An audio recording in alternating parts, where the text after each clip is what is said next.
제가 순천대학교를 다니던 1학년 1학기 때 있었던 재미있는 이야기 중 하나입니다. 중간고사 전까지 제 수중에 돈이 나름 알뜰하게 잘 재정 관리를 했다라고 생각하며 살았습니다. 근데 늘 이럴 때 문제가 생기죠. 중간고사 기간에 계획이 없던 시골집에 가게 되면서 몇 번 다녀오게 된 일이 있습니다. 계획에 당연히 없던 일이다 보니까 자연스럽게 좀 지출이 더 생기게 되었습니다. 어, 문제는 순천대로 다시 돌아올 때 터졌습니다. 버스 터미널에서 버스를 타고 순천대학교로 와야 되는데 교통카드를 찍는데 당연히 이렇게 말합니다. 잔액이 부족합니다. 네, 그래서 얼마가 부족한가 다시 봤습니다. 50원이 부족하더라고요. 그때 제 수중에 돈이 단 1원도 없었습니다. 그 교통카드 하나만 남아 있었기 때문이에요. 그래서 별 수 없이 그냥 양손에 무거운 짐을 지고 기숙사까지 걸어가 본 적이 몇 번 있습니다. 한 번이 아니라 몇 번 있습니다. 50원은 작은 돈이죠. 당시 제겐 너무나 필요했던, 간절했던 부분이었습니다. 이처럼 가치는 필요에 의해서 변화되는 상대적인 녀석입니다. 사전을 찾아보니까 가치란 사물이 지니고 있는 쓸모, 또 대상이 인간과의 관계에 의해 지니게 되는 중요성, 그리고 세 번째로 인간의 욕구나 관심의 대상 또는 목표가 되는 진선 미 따위를 통틀어 이르는 말들을 이야기합니다. 오늘 함께 예배를 드리는 여러분은 어떤 가치를 쫓아 살아가고 계십니까? 오늘 내게 어떤 가치가 필요한지 말씀을 통해서 찾는 시간이 되길 축복합니다. 오늘 본문에 나오는 다윗과 골리앗은 믿는 사람이건 믿지 않는 사람이건 많이 들었고 때로 보았던 내용입니다. 압도적으로 힘이 센 블레셋 용사 골리앗을 덩치 작은 다윗이 싸워 이겼다는 내용을 다루고 있습니다. 그런데 재밌는 점은 단순히 덩치가 크고 작고의 문제가 아니라는 사실입니다. 골리앗은 블레셋에서 이름 있는 용사지만 다윗은 이제 막 성경에 등장하는 뉴페이스였습니다. 우리가 기대하는 능력자가 아니다라는 거죠. 골리앗이 하나님을 모욕하고 있는 상황, 다윗은 분노해서 내가 저 녀석을 죽이겠다라고 대표로 나가서 싸우겠다라고 말하지만 가족인 형들 또한 들어주질 않습니다. 어찌어찌해 사울 왕 귀에 들어가게 되는데 사울 왕이 다윗을 보고 다시 말립니다. 너는 소년이니 그만둘 것을 권하는 상황입니다. 이런 상황에 다윗이 아무도 이길 것을 예상하고 있지 않는 우리 뭔가 할 때 누가 응원해주면 힘이 나잖아요. 근데 응원해주지도 않고 그냥 방관, 아무런 감정이 없는 상황인 거죠. 이런 기대를 갖지 않고 있는 불편한 상황 속에서 다윗은 혼자 하나님께 의지하며 나아갑니다. 그리고 우리가 살펴본 것처럼 결국은 승리를 쟁취하게 됩니다. 당시 시대적 배경을 잘 알려면 그 당시의 베스트셀러, 소설을 보면 잘 알 수 있다라는 말이 있습니다. 소설은 작가의 상상력을 바탕으로 만든 이야기입니다. 자신의 바램이 잘 드러나 있죠. 제가 요즘 보기와 다르게 책 읽는 습관을 갖고자 열심히 노력하고 있습니다. 그래서 소설책을 읽고 있는데 물론 판타지라서 좀 부끄럽습니다. 판타지 소설의 특징이 뭔가요? 재미가 있습니다. 정말 재밌죠. 읽다 보면 정말 재미가 있습니다. 일상생활에서 할 수 없었던 것들을 대신 느끼게 해주는 이런 대리 만족감이 우리에게 찾아옵니다. 과거 군대에 있을 때 조금 읽어봤던 적이 있습니다. 10년 전이거든요. 10년 전과 지금의 소설에 많은 변화가 있었음을 느끼게 됩니다. 그 중에 지금 소설에서 많은 소재로 사용되고 있는 게 기독교와 많이 맞진 않지만 환생, 회귀, 이세계, 다른 세상을 얘기합니다. 현실감 있는 게임 속 세상, 또는 나 혼자 짱이다, 나만 영웅이다. 마지막으로 정직하게 살기보단 다른 사람의 뒤통수를 쳐야 뒤통수를 얼마나 시원하게 때렸는가. 이래서 인성 논란이 좀 있긴 하지만 이런 소재들을 많이 활용합니다. 이 소재들이 말하고자 하는 게 뭘까요? 이 내용을 그저 의미 없이 보는 게 아니라 이게 말하고자 하는 것을 우리가 봐야 합니다. 거기에는 이런 내용들을 우리가 찾아낼 수 있습니다. 지금에 만족할 수 없다. 인생을 바꾸고 싶다. 다시 태어나고 싶다. 사회가 원하는 사람보다 내가 편한 삶을 위해, 내가 잘 살기 위해 다른 사람을 이용해 먹고 싶다. 김경일 교수님이라는 분이 계십니다. 세바시에서 이런 말을 했어요. 한국인처럼 만족하지 못하고 사는 사람들이 없습니다. 행복도가 최하위라고 말합니다. 정말 많은 것을 가지고 있는 나라지만 만족함이 없어 다른 것들을 하며 바쁘게 살아야 뭔가 좀 살아가는 것 같은, 그게 정답이라고 말하는 곳이 한국입니다. 잠시라도 쉬면 인생이 끝난 줄 알고 사는 곳이 한국입니다.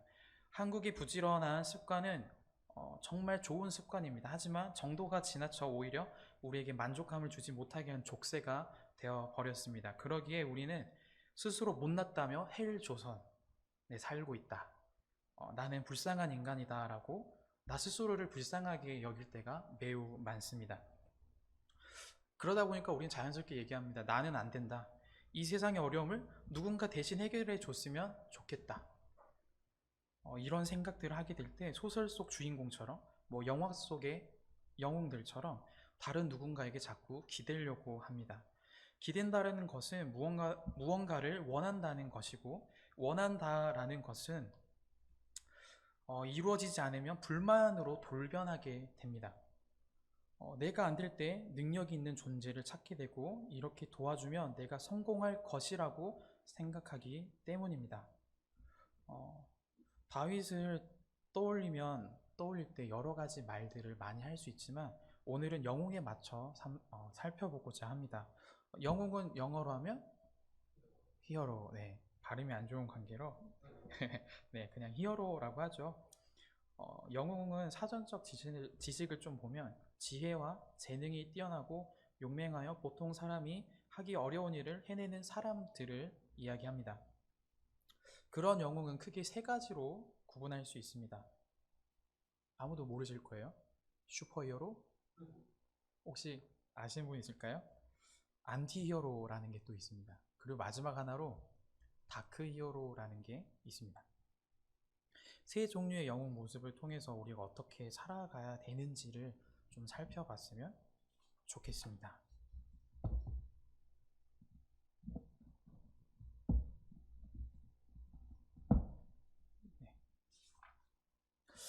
먼저 첫 번째입니다. 슈퍼 영웅의 삶을 살아가 봅시다. 슈퍼 영웅은 영웅을 다루는 이제 이런 픽션 장르의 초월적인 착한 영웅, 선한 영웅들을 이야기합니다. 미국의 DC 코믹스, 마블 코믹스가 이 슈퍼히어로 장르로 많이 유명합니다. 그 중에 DC의 슈퍼맨이 우리가 가장 많이 알고 있는 대표적인 슈퍼히어로로 뽑을 수 있습니다. 특징은 한마디로 정의 자체입니다. 정의 자체죠. 이상, 도덕, 용기, 모든 게 떨어지지 않습니다. 그렇기 때문에 법을 수호하는 모습들 우리가 많이 보게 되죠. 이런 모습이 우리가 원하는 영웅의 모습이라고 세상은 우리에게 알려줍니다. 정말 그들이 말하는 것처럼 행동하는 이 모든 게, 그 영웅들이 하는 게 정말 정답인 것처럼 옳다라고 우리는 받아들이게 됩니다. 우리 또한 이런 이상적인 모습을 살고 싶을 때가 많이 있을 거라고 생각이 되어집니다. 어떤 상황에서도 흔들리지 않는 굳건한 모습, 나라면 안 될 텐데 불가능한데 저 사람은, 저 영웅은 가능하네, 참 부럽다. 성경에서 이런 인물이 누굴까요? 혹시 한번 생각해 보시면 좋을 것 같습니다. 저는 예수님을 한번 대표로 뽑아왔습니다. 좀 보기가 안 맞을 수 있지만 예수님이라고 생각해요. 킹왕 짱이니까요. 예수님은 완전한 인간을 성경에서 또 보여주셨죠. 그리고 예수님은 많은 사례가 있어 우리가 늘 문제가 생길 때마다 이런 고민을 합니다. 예수님이시라면 어떻게 할까? 정말 이게 참 모든 것에 정답을 만들어줄 때가 많습니다. 순종하면 떠오르는 것이 있습니다. 하나님의 뜻을 위해 죽음을 받아들이셨던 예수님. 또 배고플 때 오병이어가 저는 떠올리더라고요. 그리고 죄 있는 자, 죄를 또 떠올리게 되면 우리 최고의 명언이 있죠. 죄 있는 자가 돌로 치라. 누가 죄에서 자유로울 수 있을까요? 모든 사람은 불가능합니다. 우리는 죄를 없앨 수가 없습니다. 연약한 존재거든요. 대신 늘 죄에서 죄와 싸워 나갈 뿐입니다. 오늘만 사단이 나를 유혹할까요? 어제도 있었고 그제도 있었습니다. 예수님을 믿는 순간부터 지금까지 계속 있을 것이고 앞으로도 계속 우리 삶에 늘 따라올 것입니다. 자, 그렇다면 오늘만 이기면 끝날까라는 생각을 할 때가 많습니다. 물론 매 순간 계속 이겨나간다고 하면 문제가 없을 거예요. 우리 모두 한 목소리로 말할 수 있습니다. 절대 한 번만 이겨서는 끝나는 게 아니다라는 거죠. 우리 삶 속에서. 내일은 내일의 유혹으로 다른 새로운 유혹들이 나를 힘들게 찾아옵니다. 넘어지길 매우 유혹하죠. 그래서 우리는 자꾸 생각합니다. 예수님이라면 이 문제, 내가 이 어려워하고 있는 이 유혹의 문제를 어떻게 이기셨을까? 우리의 힘으로 우리는 늘 실패를 경험합니다. 유혹을 당당히 이기며 승리자의 삶을 살기를 원하지만 넘어지게 되어버립니다. 유독 내가 잘 넘어지는 유혹이 오면 쉽게 넘어질 때가 우리는 많이 있습니다. 우리도 살아가는 우리에게, 오늘도 우리를 살아가는 우리에게 예수님은 늘 말해주십니다. 너희에게 내가 희망을 줬어, 힘을 줬다라고 말합니다. 사도행전 1장 8절 말씀입니다. 많이 아실 거예요. 오직 성령이 너희에게 임하시면 너희가 권능을 받고 예루살렘과 온 유대와 사마리아와 땅끝까지 이르러 내 증인이 되리라 하시니라. 성령님이 임하시면 우리는 능히 할 수 있다라고 예수님은 알려주십니다. 오늘 또 오직 예수님께 우리는 매달려야 합니다. 마태복음 16장 24절 말씀에 또 이런 말씀이 있습니다. 이에 예수께서 제자들에게 이르시되 누구든지 나를 따라오려거든 자기를 부인하고 자기 십자가를 지고 나를 따를 것이니라. 매달린다라는 것은 예수님을 따라간다라는 말이 됩니다. 예수님을 따라가기 위해서 자기를 부인하고 자기 십자가를 지고 예수님을 따라야 한다는 사실이 우리는 늘 괴롭게 됩니다. 자기를 부인한다는 것이 결코 쉽지 않습니다. 지금 제가 계속 최근에 연습하고 있는 한 가지가 있습니다. 최대한 순종하자. 저는 사실 알고 있는 사람은 알 테지만 저는 좀 되게 불신, 아무튼 뭐든지 안 된다라는 것을 늘 강조하는 사람입니다. 그 말을 안 한다라는 게 너무나 어렵습니다. 정말 어려워요. 다른 사람은 모르겠어요. 저는 한 10번 이만큼 진짜 죽겠다 싶어서 한 번 싫다라고 얘기하는 게 그냥 맨날 싫다라고 얘기하는 걸로 비춰질지도 모릅니다. 하지만 그것을 자꾸 노력하고 있습니다. 자꾸 이 불순종을 하지 않고 순종하기 위해서.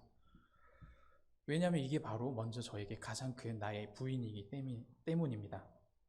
믿음의 삶을 산다라는 것은 끊임없는 유혹 속에서 말씀으로 이겨나가는 삶을 살아야 합니다. 이게 바로 슈퍼 히어로의 삶이 되어질 것입니다. 오늘 또 주님이 내게 허락하신 자리에서 내게 주어진 것을 감당하는 우리 모두가 되길 축복합니다. 이런 우리가 바로 주님의 뜻을 전하는 슈퍼 히어로입니다. 두 번째입니다. 안티 히어로의 삶을 벗어납시다입니다. 안티 히어로는 주인공이나 영웅에 해당되지만 전통적인 영웅상, 방금 우리가 봤던 슈퍼 히어로, 이상과 도덕, 용기 등이 결혈된 캐릭터입니다. 영웅이지만 악당스러운 모습, 악당이지만 영웅스러운 모습을 가지고 있는 정말 알쏭달쏭한 캐릭터입니다. 대표적인 캐릭터로 데드풀과 베놈이 있습니다. 네, 아무도 모르는 것 같으니 그냥 넘어가겠습니다. 특징을 살펴보면 이렇습니다. 정의감과 영웅심이 거의 없습니다. 그냥 무관합니다. 정의감이나 영웅심이 없진 않더라도 크게 중요하지 않습니다. 정의감이 있더라도 그걸 행하는 방식이나 정의관 자체가 문제가 있습니다.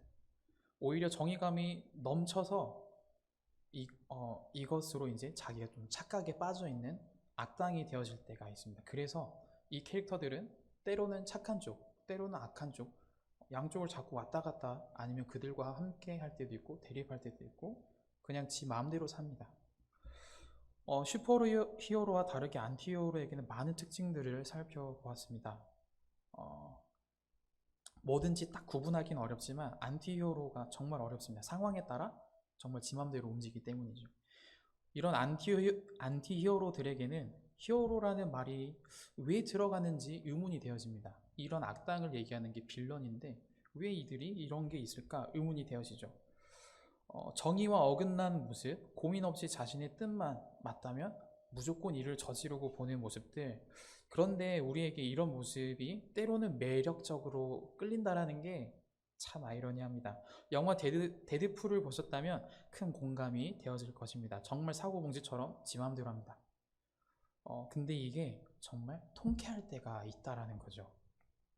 성경에서 조금 비슷한 사람을 또 찾아봤습니다. 혹시 누가 떠올리시나요? 저는 야곱이 생각났습니다.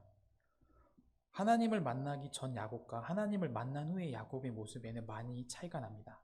오늘 살펴볼 것은 하나님을 좀 만나기 전에 문제였던 야곱을 좀 보고자 합니다. 저는 야곱이 싫은 게 아닙니다. 야곱을 대단하다고 생각합니다. 누구나 실수와 실패를 합니다. 야곱은 정말 인간의 본능적인 부분을 잘 보여주는 믿음의 조상이라고 생각합니다. 야곱은 에서의 발꿈치를 잡고 태어났다고 해서 야곱이라는 이름을 가지고 있죠. 야곱의 일화에는 참 재밌는 내용들이 많이 있는데 그 중에 대표적인 게 당연히 팥죽으로 에서에게 장자권을 그냥 후려치는 이런 모습. 어머니와 함께 아버지를 속여 장자권의 축복을 빼앗는 모습들. 정말 야곱은 안티히어로의 모습을 잘 가지고 있습니다. 정의라는 것, 우리로 치면 믿음이 될 수 있겠죠? 믿음이 있나 정말 아무리 눈을 크게 뜨고 봐도 보이지가 않습니다. 어떻게 믿음의 조상까지 올라갈 수 있었는지 성경에 기록된 야곱은 정말 인간적인 모습이 너무나 보입니다. 이런 말이 나오죠. 너 얌샘이구나. 모르시군요. 네, 요즘 유튜브를 많이 보고 있습니다. 야곱은 정의감이 없어 보입니다. 자신의 욕심을 채우는 것만 모든 게 전부인 것처럼 살아갑니다. 야곱을 볼 때 이런 생각을 많이 합니다. 나는 정말 야곱을 많이 닮았구나. 안티히어로의 특징 중에 경계선이 모호하다. 선 쪽에 아니면 악 쪽에 자신이 필요에 따라서 여기저기 왔다 갔다 하는 모습들. 어디서 많이 보이지 않습니까? 이 모습은 정말 우리랑 많이 닮았습니다. 많은 교회에서 주일에 헌신할 봉사자가 없다는 말을 많이 들었을 것입니다. 하지만 그것은 나와 절대 상관이 있지 않습니다. 왜? 일단은 먼저 봉사자가 없다는 말에 가슴 아파하지 않습니다. 않을 때가 더 많습니다. 내가 왜 봉사해야 합니까? 요즘 시대를 잘 모르시네요. 공부하지 않으면 자격증을 따지 않으면 힘든 세상입니다. 지금 뒤처지면 끝난단 말이에요. 저는 그 일을 잘 못해요. 효과적으로 일하는 게 좋지 않을까요? 잘하는 사람이 하는 게 좋잖아요. 굳이 제가 해야 할 이유를 못 찾겠습니다. 어디서 많이 들어본 이야기일 것입니다. 제가 많이 했던 이야기죠. 네. 설교를 준비하면서 정말 미쳐 날뛰는 시간들이 엄청 많았습니다. 최대한 자제한다고 자제하지만 정말 미쳐 날뛸 때가 많았습니다. 나를 볼 때마다 너무나 제약된 모습이 계속 보이다 보니까 너무나 고민이 계속 되는 거예요. 늦은 밤 책임관 선생님께 연락해서 설교 안 하면 안 될까요? 이번만 빼면 안 될까요? 정말 딱 이번만. 이런 말이 계속 내 안에 나타났습니다. 그래서 이제 어젯밤이 가장 피크였죠. 왜? 오늘이니까. 어젯밤 같은 경우는 이제 너무 힘들어서 카톡을 좀 적어봤습니다. 좀 어떤 마음일까? 이게 머릿속에 있는 것보다 글로 적을 때 더 명확하게 내가 느낄 수 있습니다. 제가 적었던 것들을 한번 읽어보도록 하겠습니다. 그냥 하기 싫다. 어려운데. 실패할 것 같아 포기하고 싶다. 역시 이건 절대 불가능해. 다른 사람에게 나의 연약함을 보이고 싶지 않다라는 사실입니다. 굳이 내가 아니더라도 된다라는 나의 마음이 생기고, 왜 지금 굳이 지금 어려우니 나중에 충분히 배워서 하면 되지 않나. 잘할 때 하자, 못할 때가 아니라. 일단 좀 숨쉬고 살자. 자꾸 피할 것들만 생각하는 저를 발견했습니다. 하지만 계속 피할 수가 없죠. 언젠간 때가 된다면 해야 합니다. 자, 그러려면 어떻게 해야 될까요? 정답은 딱 하나입니다. 벗어나야 됩니다. 이 안티 히어로의 모습에서 벗어나야 되죠. 이제 우리는 슈퍼 히어로가 되어야 할 것입니다. 지금 나를 내려놓는 것, 지금 내게 주어진 십자가를 지고 한 걸음 한 걸음 나아가야 한다라는 것입니다. 이유 없는 무덤은 이 세상에 다 없습니다. 다 사정이 다 있습니다. 그것을 묵묵히 감당하면서 오늘 나는 주님께 나아가야 하는 것입니다. 내가 원할 때 믿음의 사람, 내가 원할 때 세상의 사람이 되는 안티 히어로. 이런 모습에서 우리는 벗어납시다. 어떻게 벗어나요? 바로 주님의 사랑을 통해서 벗어나길 원합니다. 오늘도 주님이 함께 하시기 때문에 우리는 가능한 것입니다. 인간의 가능성은 무한합니다. 세 번째입니다. 다크 히어로인데 슈퍼 히어로라고 착각하지 말자입니다. 네. 다크 히어로는 선역인, 이제 착한 쪽이죠. 착한 영웅에 해당이 되어집니다. 그렇지만 전통적인 히어로, 슈퍼 히어로와 비교해 볼 때 이런저런 안타까운 모습들, 결함들이 있습니다. 이 불안정한 모습이죠. 대표적으로 어떤 영웅이 있을까요? 슈퍼맨 반대 배트맨. 네, 배트맨이 있습니다. 배트맨과 헐크가 대표적인데 특징을 살펴보면 이렇습니다. 악역과 악당이 아닌 성역, 영웅, 착한 영웅에 해당되지만 보편적인 착한 영웅과 거리가 있다라는 거죠. 정의감 있는 이런 모습들, 이런 게 없다라는 것입니다. 거칠고 과격하거나 냉정하고 자비가 없거나 하는 등 객관적으로 좋다고 보기 힘든 이런 성격 아니면 행동 방식들을 보여줍니다. 도덕과 윤리, 법률 등을 무시하죠. 과거 어떤 사건 등을 계기로 이와 같은 성격, 성향을 가지게 되는 식으로 영화에 많이 나옵니다. 이에 대한 마음의 상처, 고뇌 등을 자꾸 우리에게 보여주죠. 그러니 이 사람은 이래, 너희가 이해해. 이런 모습입니다. 복수나 속죄 같은 개인적인 욕구가 동기가 되어 활동하는 경우가 훨씬 더 많고, 본래 전통적인 히어로와 비슷한 이상이나 정의를 가지고 있었지만 이것에 너무나 집착해서 이게 삐뚤어지는 경우입니다. 광기라고 합니다. 이중적인 인격, 폭주, 이런 불안정한 상태, 정신 상태에 놓이게 됩니다. 위험 요소들을 떠안고 있죠. 전통적인 히어로와 때로는 뭐 성향, 이념, 신념, 뭐 여러 가지 이런 요소들에서 자꾸 부딪힐 때가 종종 생깁니다. 사실 세 번째 다크 히어로처럼 무서운 게 없습니다. 안티 히어로는 내가 죄인임을 고백하고 내 이 죄됨을 고백하고 자꾸 이 세상적인 것에서 떨쳐낸다라고 하면 쉽게 정의의 히어로, 슈퍼 히어로가 될 수 있겠지만 다크 히어로는 어려운 이유가 한 가지가 있습니다. 바로 앞에서 얘기했던 것처럼 착각입니다.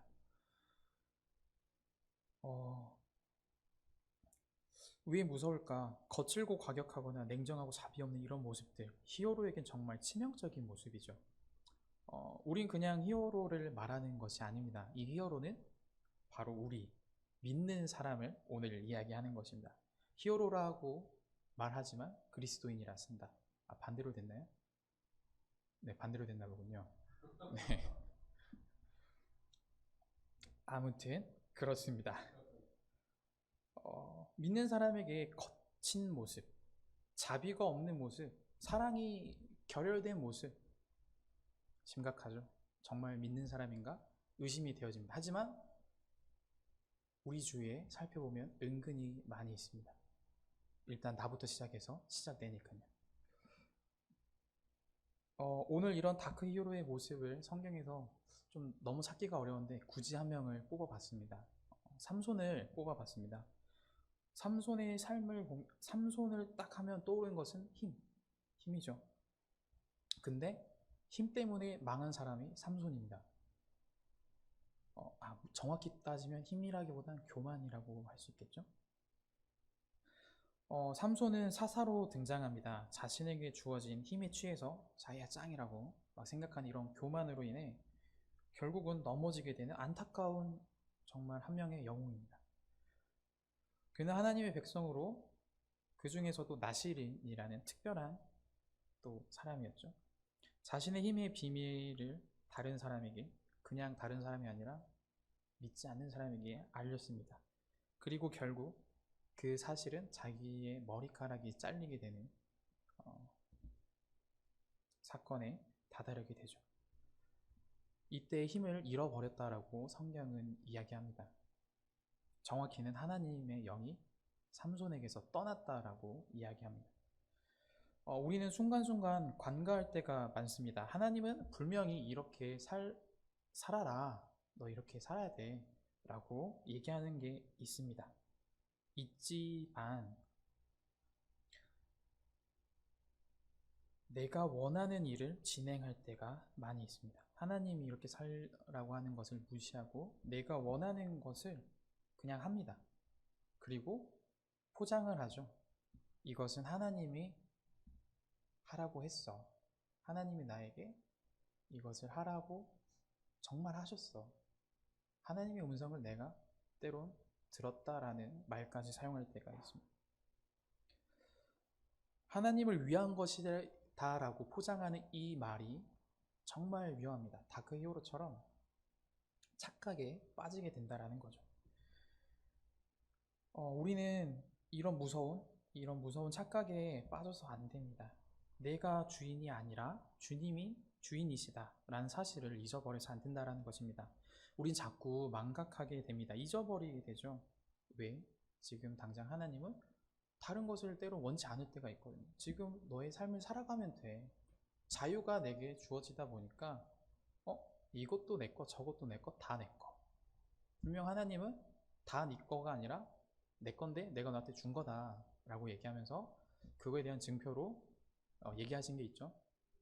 근데 그게 점점 내게 되어집니다. 아깝거든요. 10만원 있을 때 만원 아깝습니다. 근데 100만원 있을 때 10만원 안 아까울 것 같지만 아깝죠. 사실 간사를 할 때 처음에 좀 힘들었던 점이 한 가지 있었습니다. 헌금 생활하는 게 재정이 안 돼가지고 이거 어떻게 해야 되나 정말 막막했어요. 그러다가 조금씩 나아졌을 때가 있었습니다. 근데 그때도 당연히 했을까요? 안 했어요. 그게 문제죠. 그러다가 설교를 듣던 중에 내가 지금 빼먹고 있는 게 있다. 하자. 자꾸 나도 모르는 새 빼먹는다. 그냥 미리 돈을 나는 빼겠다. 헌금할 금액을 그냥 빼버리겠다. 그래서 그것을 도전하고 지금 또 하고 있습니다. 물론 어쩌다 한번 빼먹었을 때가 있었던 것 같습니다. 근데 최대한 노력을 하고 있습니다. 이게 바로 제가 하고자 하는 순종의 모습 중에 하나입니다. 우리는 자꾸 하나님이 내게 주셨던 것들을 까먹고 잊어버리고 나서 자꾸 이제 비틀어진 나를 발견하게 됩니다. 더 심할 때는 발견하지도 못하게 될 때가 훨씬 더 많습니다. 그래서 우린 이렇게 고백합니다. 주님, 왜 나를 버리셨나요? 지금 제가 열심히 하고 있는데 왜 제 노력에 대한 대가를 주시지 않으신가요? 하나님은 정말 살아계신 게 맞나요? 이렇게 스스로 상처를 계속 입히고 고난 속으로 계속 들어가게 되어집니다. 그래서 결국 하는 게 뭐냐? 혼자서 신앙생활하고 혼자서 무언가 하려고 하고 나 혼자 다 할 수 있다라고 다시 착각에 빠지게 됩니다. 슈퍼히어로의 삶을 회복해 나가야 합니다. 나의 상처를 우리는 주님께 고백해야 할 것입니다. 우리 주님의 사랑은 무한하시기 때문이죠. 우리에게 가치는 매우 중요합니다. 이 가치는 주님과 함께하는 삶을 살 수 있도록 깨닫게 해주는 우리의 믿음입니다. 어떤 가치를 가지고 살아가십니까? 주님이 원하시는 슈퍼히어로의 삶을 오늘도 살아가고 계신가요? 지금 내 모습은 안티히어로가 아닐까요? 삶이 너무나 빡빡해서 믿음이 아니라 그저 형식적으로 잠시 주일만 예배하는 그런 믿음의 사람이 아닐까요? 아니면 정말 다크히어로처럼 지금 나는 건강하다라고 착각에 빠져서 나는 괜찮아, 너만 안 괜찮아 라고 생각하고 있지 않으십니까? 믿음이 없이는 아무것도 이룰 수 없습니다. 과거에 넘어졌다고 울고만 지금 계시고 있지 않으신가요? 주님을 바라봐야 하지만 바라볼 생각하지 않고 외면하고 있지 않으십니까? 아니면 주님께 가치를 발견하지 못하고 그저 사람들이 좋으니까 그저 함께 하자고 해서 어쩔 수 없이 끌려다니고 있지 않으십니까? 우리 오늘 본문 말씀이었던 45절부터 47절을 제가 한번 읽어드리도록 하겠습니다. 다윗이 블레셋 사람에게 이르되 너는 칼과 창과 단창으로 내게 나아오거니와 나는 만군의 여호와의 이름 곧 내가 모욕하는 이스라엘 군대의 하나님의 이름으로 내게 나아가노라. 오늘 여호와께서 너를 내 손에 넘기시리니 내가 너를 쳐서 내 목을 베고 블레셋 군대의 시체를 오늘 공중의 새와 땅의 들짐승에게 주어 온 땅으로 이스라엘의 하나님이 계신 줄 알게 하겠고 또 여호와의 구원하심이 칼과 창에 있지 아니함을 우리 무리에게 알게 하리라. 전쟁은 여호와께 속한 것인즉 그가 너희를 우리 손에 넘기시리라. 아멘. 오늘도 다윗처럼 믿음의 고백으로 살아가길 원합니다. 다윗의 결과를 아니까 그냥 그 결과만 따라가자라는 것이 아니라 정말 다윗처럼 주님께 모든 것을 맡기고 두려움을 떨쳐내고 그저 담대히 앞으로 나아가는 저희 모든 이민이 되길 축복합니다.